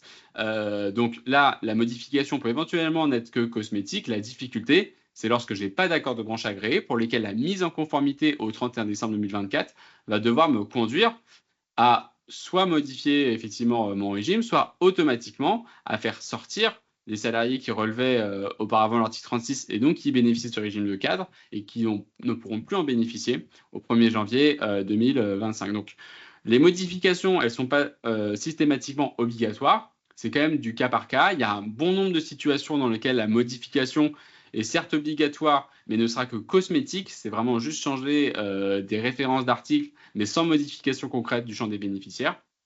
Voilà, la difficulté, c'est pour les entreprises qui avaient concrètement des articles 36 et pour lesquels il n'y a pas d'accord de branche agréée, pour lesquels vraiment, concrètement, le champ des bénéficiaires va changer. Alors pour ces entreprises-là, d'ailleurs, la première chose à faire, c'est se rapprocher de sa branche, insister pour savoir où ils en sont, savoir au moins s'ils ont l'intention, parce que ça ne sert à rien d'attendre si on attend quelque chose qui n'arrivera jamais. Donc, savoir s'ils ont l'intention d'en conclure un, s'il y en a un qui est conclu et qu'il est actuellement en cours d'instruction auprès de l'APEC. Et puis, comme vous le disiez sur le chat, il faut suivre tous les jours le site de l'APEC et voir sortir. Là, à mon avis, les 4 prochains mois vont être très riches en publication d'agréments APEC. Pour le coup, là, extrêmement rapidement, comme on l'a dit, quand il faut modifier l'acte. S'il faut modifier l'acte, ça dépend de la nature de l'acte. Pour les accords collectifs, il faut faire un avenant à l'accord collectif signé avec les partenaires sociaux de manière assez classique. Pour les accords référendaires, c'est toujours un petit peu délicat, mais en théorie, la modification de l'accord référendaire, comme parallélisme des formes l'impose, ça suppose de refaire un nouveau référendum. Et pour les décisions unilatérales, c'est la procédure en 3 étapes que vous connaissez. Information des instances représentatives du personnel, information individuelle des salariés concernés, respect d'un délai de préavis suffisant. Mais, donc c'est 3 procédures, que ce soit pour l'accord collectif, l'accord référendaire ou la DUE. Comme vous le disiez, Louis, ce sont des modifications qui n'ont pas la même force et la même impact, la même portée selon les entreprises. Il y a celles pour lesquelles ces modifs, ça va être de la cosmétique, de la terminologie. Personne n'en a rien à faire de savoir s'il y a écrit 4 ou 2.1 et 4 bis ou 2.2. Derrière, c'est les mêmes gens, c'est la même réalité juridique. Donc, c'est une modification dont on pourrait admettre que respecter toute la procédure en bonne et due forme, alors même que derrière ces mots, il y a une réalité juridique strictement inchangée, c'est pas très grave, puisqu'encore une fois, l'intérêt de respecter les procédures de modification des normes, c'est l'opposabilité des modifications intervenues. Quand j'ai pas de sujet sur l'opposabilité de la modification intervenue, puisque je n'ai personne qui va se trouver ni favorisé ni défavorisé, puisque je fais du à droit constant, vraiment, je change un mot pour un autre, on pourrait s'exonérer notamment de cette procédure en matière de DUE, de modification des DUE, et notamment du délai de préavis suffisant si on attend désespérément les agréments APEC. Il y a beaucoup d'hypothèses dans lesquelles on n'aura plus du tout les 3 mois. Ce n'est pas grave de ne pas avoir les 3 mois si je ne change la situation de personne.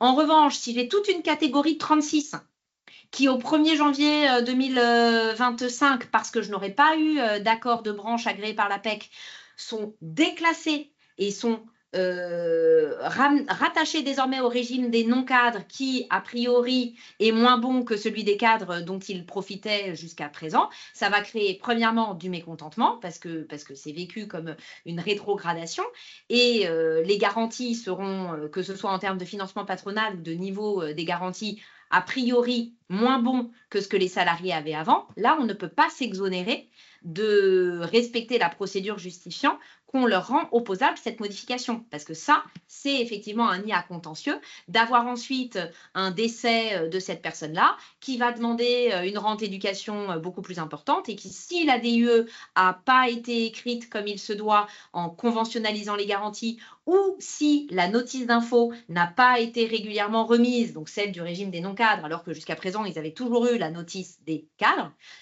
c'est là où ça pourra être vraiment quelque chose de dangereux pour les entreprises. Donc, il faut être vigilant dans ces hypothèses où il va y avoir un déclassement et donc une modification des droits des salariés derrière cette modification des catégories. Alors, pour terminer, comme c'est l'occasion de s'interroger sur plus globalement la validité, la conformité, l'optimisation des actes de mise en place, puisqu'il y a cette deadline du 31 décembre, on voulait aussi vous inciter à, d'une manière générale, c'est l'occasion d'auditer les actes, de les relire. On sait, nous, fréquemment, qu'il y a de nombreuses clauses à améliorer ou de la lisibilité aussi à améliorer.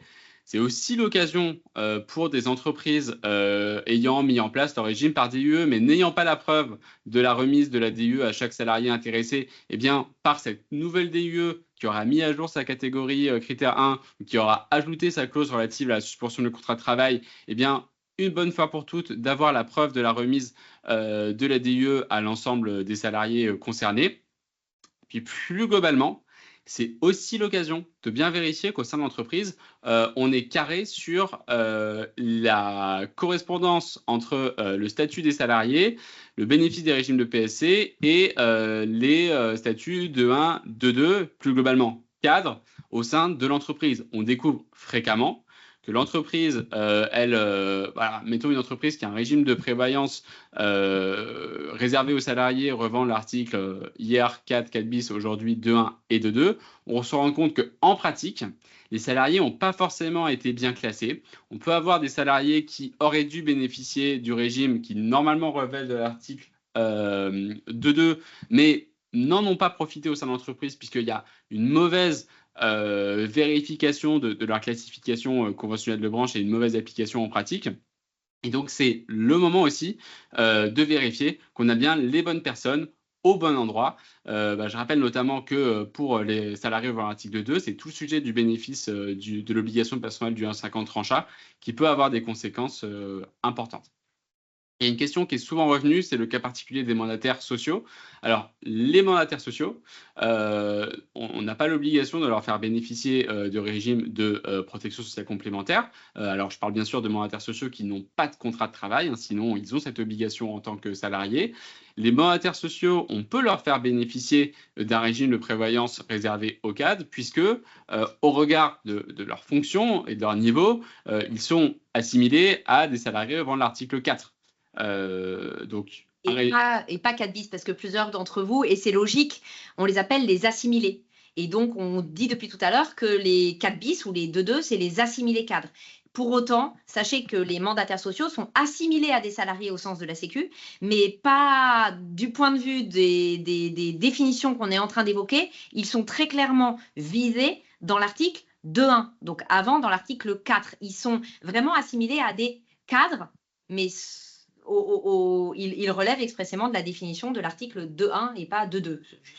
Donc, il n'y a pas de sujet. Quand j'ai un régime de cadre au sein de l'entreprise, je pourrais forcément y ajouter un mandataire social. Je n'ai pas besoin d'avoir un régime 4 bis ou aujourd'hui 2.1, 2.2, puisque leur statut, c'est plutôt 4 que donc 2.1 que 4 bis ou 2.2 aujourd'hui. Donc, il n'y a pas de sujet. Dès lors que j'ai un régime destiné au cadre, je peux y mettre des mandataires sociaux sous réserve notamment d'une autorisation de l'organe social compétent. Rien ne change en tout cas pour eux. Dites-vous que pour les mandataires sociaux, si avant ils étaient rattachés, ils pourront tout à fait continuer à être rattachés. Il n'y a même pas besoin, a priori, de refaire une autorisation si on est dans une simple modification, encore une fois, terminologique. Il y avait un régime article 4, ils étaient dedans avec une autorisation de bénéfice pour les mandataires sociaux. On va basculer la terminologie pour dire 2.1. Ils sont toujours dedans. On part du principe que sur les mandataires sociaux, il n'y a vraiment pas de nouveauté. Il n'y a rien qui change. Exactement. Voilà, je crois qu'on a répondu Oui, à je toutes crois les qu'on questions, a hein, vraiment fait le tour. il me Alors, semble. le support sera disponible donc sur le site internet d'Astella Avocat, en même temps que le replay, et on l'adressera également aux participants. Merci à tous pour votre attention. Vous recevrez en effet tout ce qu'il faut. Enfin, vous aurez accès à tout, support et replay, comme je viens de le dire, Louis. S'il y a des questions auxquelles on n'a pas répondu, vous avez nos coordonnées. N'hésitez pas à nous contacter. Et en tout cas, merci beaucoup pour votre attention et d'avoir été si nombreux. À la prochaine fois pour le prochain webinaire. Je laisse le suspense parce que je crois qu'on n'a pas encore Non. arrêté le thème. Donc, ça sera la surprise. Bonne journée à tous. Et bonne rentrée. Au revoir.